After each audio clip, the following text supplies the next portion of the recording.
इतने काले कलूटे पति के साथ मैं कैसे खुश रह सकती हूँ। मैं क्या, कोई भी खुश नहीं रह सकता है। काश साची ने मुझे इस मुसीबत में ना फंसाया होता। तभी दीपक की माँ सुरेखा आ गई और बोली। बहू, मेरे दीपक के भाग्य में तुम लिखी थी, साची नहीं। नहीं तो ऐसा कभी नहीं होता। अब जो भी है यही तुम्हारा भाग्य है, इसे स्वीकार करो। अरे अरे दोस्तों, ये रिया क्या कह रही है और ये काले गोरे की क्या बात हो रही है और उसकी सास उसको क्या समझा रही है। तो पूरा वीडियो देखेंगे तब तो पता चलेगा ना दोस्तों। तो आइए देखते हैं पूरी कहानी और समझते हैं माजरा क्या है। रिया और साची दोनों बचपन की सहेलियां थी। वह स्कूल से कॉलेज तक हमेशा साथ रही। अब वो दिन आ चुका था जिन रास्ते पर उन दोनों को अलग अलग चलना था। साची की शादी होने वाली थी। बारात दरवाजे पे आ गई थी और साची का चिंता के मारे बुरा हाल हुए जा रहा था। आखिर बात क्या है साची, तू इतना परेशान क्यों है? तू ही तो है जिसे मैं अपने दिल की बात बता सकती हूँ रिया। निमेश को मैं बहुत चाहती हूँ, वो भी मुझे बहुत चाहता है, लेकिन डर के मारे किसी से कह नहीं पाई। मुझे अभी अभी उसकी चिट्ठी मिली है। अगर मैं शादी से पहले उसे नहीं मिली तो वह अपनी जान दे देगा। वह भी मुझे बहुत प्यार करता है रिया। मुझे किसी भी हालत में उसके पास जाना होगा। कैसी बात कर रही है साची? तू अगर यहाँ से चली जाएगी तो तेरे मम्मी पापा की इज्जत का फालूदा बन जाएगा। तू सब संभाल सकती है रिया। जब तक मैं ना आऊँ तब तक तुम दुल्हन बन के बैठ जाओ। बस कुछ ही देर की बात है, तुम संभाल लो रिया। मैं तुम्हारा एहसान कभी नहीं भूलूंगी। रिया को साची की बात माननी पड़ी और वह दुल्हन बनकर घूंघट निकालकर बैठ गई। फिर बाहर बारात आ गई। दूल्हा मंडप में बैठ गया। विवाह का शुभ मुहूर्त था लेकिन साची अभी तक नहीं आई। रिया ने सोचा। हे भगवान, रिया को जल्दी से भेज दो, वरना आंटी अंकल की इज्जत खराब हो जाएगी और साथ में मेरी जिंदगी भी। कहाँ रह गई साची? अरे साची, अब तो आजा। विवाह का शुभ मुहूर्त निकलता जा रहा था। उधर पंडित भी बुला रहा था। कुछ लड़कियां अंदर गई और रिया को साची समझकर मंडप में लेकर आई। रिया सोचने लगी। अब मैं क्या करूं? अगर मंडप में गई तो मेरी शादी दीपक से हो जाएगी। दीपक तो मुझे पहले ही काला कलूठा लगता है, साची तो सावली है, इसलिए दीपक के साथ वही अच्छी लगेगी। भगवान जी, आज मुझे बचा लो, नहीं तो कहीं ये काला कोयला मेरा पति न बन जाए। एक काम करती हूँ, अंकल आंटी को सब कुछ मैं सच सच बता देती हूँ। हाँ, यही करती हूँ। अरे नहीं, अगर मैं सब सच सच बता दूंगी तो ये लोग तो साची को मार ही डालेंगे। पंडित जी ने वर वधू को फेरे के लिए खड़ा कर दिया। रिया के आंखों में आंसू थे। वह अपने सहेली के लिए अपना जीवन बलिदान कर रही थी। कुछ ही देर में फेरे पूरे हो चुके थे। पंडित जी ने जब दीपक को माला पहनाने के लिए बोला तब सारे लोग हैरान रह गए। सब मेहमान रिया को देखकर बहुत कुछ बोलने लगे। तब तक तो साची आ चुकी थी। सब लोगों ने साची को बहुत भला बुरा सुनाया, लेकिन अब कुछ हो भी नहीं सकता था। तब तक रिया और दीपक की शादी हो चुकी थी। रिया दीपक की पत्नी हो चुकी थी। अब रस्म के अनुसार रिया के माता पिता को समझा बुझाकर रिया की विदाई कर दी गई। दीपक ने पूछा। क्या तुम इस शादी से खुश हो? मैं और खुश? इतने काले कलूठे पति को देखकर मैं कैसे खुश रह सकती हूँ? मैं क्या, कोई भी लड़की खुश नहीं रहती। पता नहीं किस चक्कर में सांची ने मुझे फंसाया है। तभी दीपक की माँ सुलेखा आ गई। मेरे दीपक के भाग्य में तुम ही लिखी थी, साची नहीं। नहीं तो ऐसा कभी नहीं होता। अब जो भी है यही तुम्हारा भाग्य है, इसे तुम स्वीकार करो। हे भगवान, इसकी माँ भी तो सावली है। इंजन ही काला है तो डिब्बों के बारे में क्या ही कहूँ। मुझे क्या पता था कि मेरा भाग्य काली रेल में डिब्बों में बैठकर सफ़र करेगा। दीपक की बहन छोटी दौड़ते हुए आई और बोली, भाभी, ये लो, मैं आपके लिए चॉकलेट लेकर आई। अरे दीपक, ये तो तुम्हारी बहन भी काली है। इसका मतलब इस घर में सब ही काले हैं। बहुत हुआ रिया, तुम ऐसे बार बार हमें काला कहकर ऐसे जलील नहीं कर सकती। मैं तुमको जबरदस्ती शादी करके नहीं लाया, तुमने ही धोखे से मुझसे शादी की है। रिया जानती थी कि यह शादी उसके ही दोस्त से हुआ है। अब इसके वजह से उसके परिवार को दोषी कहना गलत है। रिया ने जब अपनी गलती देखी तो वह चुप थी। अगला दिन जब हुआ, वह किचन में गई तो उसने देखा चाय नाश्ता बनाकर उसकी सासू माँ वहाँ पे खड़ी है। बहू, आज तुम्हारा पहला दिन है, इतनी जल्दी उठने की क्या ज़रूरत है? चलो अब चाय पी लो। रिया ने जब चाय देखी, नाक मुंह सिकुड़कर बोली, उफ, यहाँ चाय भी काली। अब तो लगता है मुझे यहाँ हर चीज़ काली ही मिलेगी। चाय काली, बिस्किट काले और ये चुकंदर के पराठे। सारी जिंदगी में अंधेरा कायम हो गया। कुछ कहा बहू? नहीं, मैंने कुछ नहीं कहा। मैं बस यही कह रही थी कि मैं चाय नहीं पीती। कोई बात नहीं बहू, तुम लो यह दूध पियो। घर में क्या दूध की कमी है? यह लो दूध, तुम दूध पियो। अब रोज दूध ही पीना। हाँ। रिया का दिन गुजारना मुश्किल हो गया।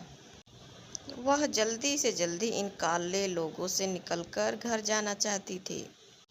यह सब सोचते सोचते रात हो गई। दीपक जब आया घर तब उसने बोला, रिया, अब कब तक ऐसे रहोगी? क्या हम अपना जीवन नए सिरे से शुरू नहीं कर सकते? जिंदगी की शुरुआत और तुम्हारे साथ ये कभी भी नहीं हो सकता। यह कहकर रिया करवट लेकर सो गई। रात के 2 बजे थे। रिया ने सपना देखा, दीपक और रिया दोनों एक हो चुके हैं। उसके बाद रिया ने कई बच्चों को जन्म दिया जो काले रंग के थे। उन बच्चों को देखकर रिया की चीख निकल गई। दीपक ने घबरा कर पूछा। शायद उसे काले पति और उसके परिवार वालों को देखकर गहरा सदमा लगा और वह बीमार पड़ गई। 15 दिन गुजर गए। रिया को तेज बुखार ने बिस्तर से नहीं उठने दिया। सुलेखा रात दिन उसकी सेवा करती रहती। मधु भी उसके सिर पे पट्टियाँ रखती थी और दीपक ने तो उसको इस हालत में देखकर खाना पीना सोना सब कुछ छोड़ दिया। रिया, मैंने मन्नत मानी है, जब तक तुम ठीक नहीं हो जाती तब तक मैं अन्न पानी कुछ नहीं खाऊंगा। हाँ बेटा, मैं भी काली माँ के मंदिर नंगे पैर जाऊंगी और तुम्हारे लिए रोज प्रसाद लेकर आऊंगी। रिया जिन लोगों से नफरत करती थी, आज उनके दिल में अपने लिए इतना प्यार देखकर उसकी आंखें भर आईं। वह मन ही मन खुद को कोसने लगी। रिया ने बहुत कहा, लेकिन दीपक ने 2 दिन तक कुछ नहीं खाया पिया।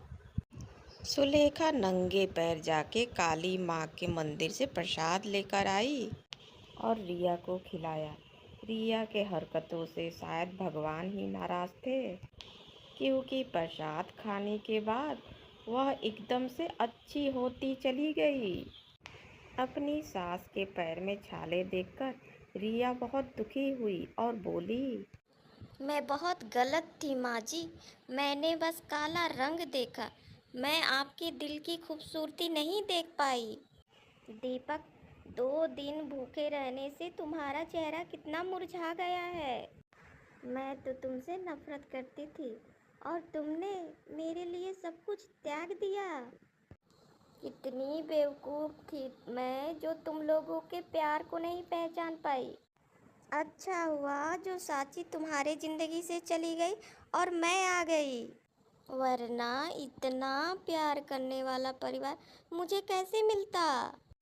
आज मैं खुश हूँ रिया कि तुमने हमें समझा, लेकिन तुम्हारे लिए दुख है कि तुम्हें काला पति और काला परिवार मिला। तुम चिंता मत करो दीपक, मैं ऐसे प्रोडक्ट इस्तेमाल करूँगी कि तुम भी लोग मेरी तरह गोरे हो जाओगे। यह सुनकर सब लोग हंस पड़े। अब गोरी बहू अपने काले ससुराल वालों के साथ बहुत खुश थी। तो दोस्तों, आप लोगों को मेरी आज की कहानी कैसी लगी ज़रूर बताइए कमेंट में। फिर मिलती हूँ नया एक वीडियो लेकर। तब तक के लिए bye. Thank you so much मेरी पूरी वीडियो देखने के लिए। तो दोस्तों, आप लोग कैसे हैं? आपका स्वागत है मेरे चैनल हिंदी कार्टून कहानी। तो आज मैं आपके लिए लाई हूँ गर्मी में गवार बहू। तो आज गर्मी में गवार बहू क्या धमाल मचाती है, आइए देखते हैं ये पूरी कहानी में। तो आप लोग पूरी वीडियो देखिए और एंजॉय करिए और देखिए गवार बहू। सुहाग रात के दिन कमरे में घुसते ही सुजाता ने रमेश को कहा था, वाह जी, मुझे बहुत भूख लगी थी, इसीलिए मैंने सारा दूध पी लिया। बहुत टेस्टी लगा। और दूध तो मुझे पीना था, यही तो रिचुअल है ना सुजाता। मैं क्या करती, मुझे बहुत भूख लगी थी। माँ ने कहा था खाली पेट कभी मत सोना। आपको दूध पीना है तो रसोई में जाइए, वहाँ से दूध पी लीजिए, लेकर पी लीजिए। मुझे नींद आ रही है। हाँ, मैं जा रही हूँ सोने। सुजाता हुब्बासी लेकर सो गई और रमेश बोला, अरे ये तो एकदम गवार है, गवार। पता नहीं माँ ने मेरे लिए इसको क्यों पसंद किया था। मेरी तो ज़िंदगी बर्बाद होने वाली है। लेकिन रमेश को यह नहीं पता था कि गर्मी के आते ही सुजाता का दिमाग और खराब हो जाएगा। रमेश के घर में एसी नहीं था, इसीलिए सुजाता को और गर्मी लग रही थी। अरे बाप रे, कितनी गर्मी है यहाँ। आज रात में नींद कैसे आएगी। सुजाता की सास बिमला ने कहा, गर्मी तो है बहू, लेकिन धीरे धीरे आदत पड़ जाएगी। हम भी तो सालों से यही रह रहे हैं ना। कुछ खट्टा खाते हैं आज रात। खट्टा खाने से गर्मी कम लगती है। सुजाता तुम सांभर और चावल बनाओ। हाँ यह ठीक रहेगा। घर में कद्दू है और बाकी की सामग्री भी, साथ में इमली भी है। बस सांभर थोड़ा खट्टा बनाना। ठीक है माँ जी। सुजाता रसोई घर में सांभर बनाने लगी। माँ जी ने ज़्यादा खट्टा बनाने के लिए कहा है। मैं सारी इमली डाल देती हूँ, ज़्यादा खट्टा होगा तभी तो गर्मी कम होगी।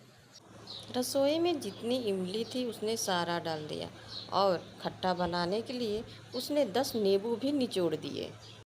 माँ जी, खाना तैयार है। आज मस्त सांभर बना है, एकदम खट्टा।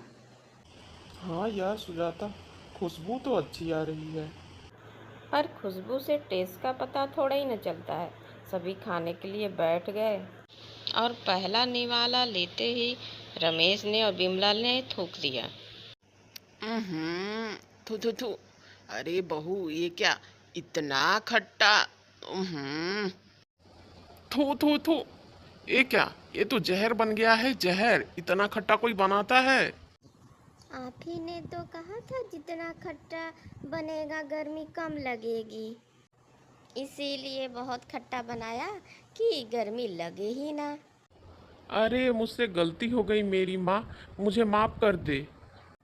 अरे आपकी माँ तो आपके पास बैठी है, आप मुझे क्यों माँ बुला रहे हैं। मैं तो आपकी बीबी हूँ ना, बुद्धू। माँ देखो देखो, किसे अपना बहू बना के लाई हो। मुझे अपना दुख जाहिर करने के लिए कोई शब्द ही नहीं मिल रहा है, कौन से भाषा में बोलूँ। आप ऐसे क्यों बोल रहे हैं कि आपको बोलने के लिए कोई शब्द चाहिए? क्यों, हिंदी में बोलिए। रमेश चुप हो गया। उसे तो मुंह खोलने में भी डर लग रहा था। बिमला भी मन ही मन सोच रही थी, पहले पता होता कि यह इतनी गंवार है तो इसे मैं थोड़े ही बहू बना के लाती। पता नहीं अब क्या होगा। लगता है पूरी जिंदगी इसकी बेवकूफ़ी देखते देखते ही बीत जाएगी। खाना तो किसी ने नहीं खाया। सबको गर्मी लग रही थी। सुजाता भी नहीं खा पाई, इसीलिए उसने फ्रिज से बर्फ़ निकाला और पूरे बिस्तर पे बर्फ़ फैला दिया। हाँ, अब बिस्तर मेरा ठंडा रहेगा। तभी रमेश कमरे में आ गया और यह देखकर पूछा, अरे ये क्या कर रही हो सुजाता? गर्मी है ना, इसीलिए बिस्तर पर बर्फ डाल रही हूँ। बिस्तर ठंडा रहेगा। मैं कितनी होशियार हूँ ना। सुजाता भीगे बिस्तर पे ही सो गई। रमेश गुस्सा होकर बाहर जाके सोफे पे सो गया और बड़ा रहा था। ठीक से खाने को भी नहीं मिलता और रात को बिस्तर पे सोने को भी नहीं मिलता। जिंदगी बर्बाद हो गई है मेरी। ऐसे ही सुजाता का बेवकूफ़ी का सिलसिला चलता रहा। रमेश और बिमला दोनों परेशान हो गए। रमेश ने बिमला से कहा, माँ एक एसी खरीदना पड़ेगा, नहीं तो गर्मी में इसका दिमाग और खराब हो जाएगा। हाँ, बात तो तेरी ठीक है बेटा, लेकिन तेरे पास पैसे हैं? ऑफिस में बोनस की बात चल रही है, बोनस मिलते ही एसी खरीद दूंगा। लगता है आज ही मिल जाएगा बोनस। अच्छा, कौन सा एसी खरीदेंगे आप? विंडो एसी, मतलब खिड़की के जगह पे उसको लगाएंगे और उसको लगाने से खिड़की की गर्म हवाएं वह ठंडा करके घर में भेजेगा। अरे वाह, तब तो बहुत मस्त है। तब तो गर्मी ही नहीं लगेगी। लेकिन ऑफिस पहुंचते ही देखता है रमेश की मोहन का चेहरा उतरा हुआ होता है। तो रमेश पूछता है, क्या हुआ मोहन, बोनस नहीं मिला? अरे बोनस की बात कर रहे हो, मुझे तो काम से ही निकाल दिया। शुक्र करो तुम्हारी नौकरी नहीं गई, बोनस के बारे में तो भूल ही जाओ। मोहन को बोनस नहीं मिला। रमेश दुखी होकर घर चला आया। बिमला ने जाते समय मंदिर सुजाता से कहा, बहू, मंदिर जा रही हूँ, तुम कोई उल्टा सीधा काम मत करना। ठीक है माँ जी, आप निश्चिंत होकर जाइए। बिमला के घर से बाहर जाते ही सुजाता ने देखा कि घर के बाहर बहुत सारे केले के लंबे लंबे पत्ते पड़े हुए थे। उसने सोचा, पेड़ के नीचे खड़े होने पर ठंडा ठंडा हवा लगता है। इसका मतलब पेड़ के पत्ते हवा को ठंडा कर देते हैं। क्यों ना मैं एसी की जगह इन्हीं पत्तों को खिड़की पर लगा दूं? सुजाता इधर उधर से पत्ते लाने लगी और उन्हीं पत्तों को खिड़की पर लगाने लगी और उन पर पानी छिड़क दिया। शाम को बिमला और रमेश एक साथ घर आते हैं तो देखते हैं घर आने पे घर का तापमान 10 डिग्री कम था। तब रमेश बोलता है, ये क्या, घर का तापमान इतना कम कैसे? एसी के बिना घर ठंडा कैसे हो गया? तभी सुजाता आई और हंसते हुए बोली, ये सब मेरा कमाल है, ये देखो। सुजाता ने खिड़कियों के पत्ते उन दोनों को दिखाए और पहली बार सुजाता का कांड देखकर वह दोनों बहुत खुश हुए और बोले, अरे वाह सुजाता, तुमने तो कमाल ही कर दिया। आज पता चला कि बेवकूफ़ लोग भी कभी कभी बुद्धिमानी का काम कर देते हैं। इसमें बुद्धिमानी की क्या बात है? सभी जानते हैं कि पेड़ पौधे हवा को ठंडा रखते हैं। इसलिए एसी खरीदना बेवकूफ़ी है। इसलिए बेवकूफ़ आज मैं नहीं आप हैं।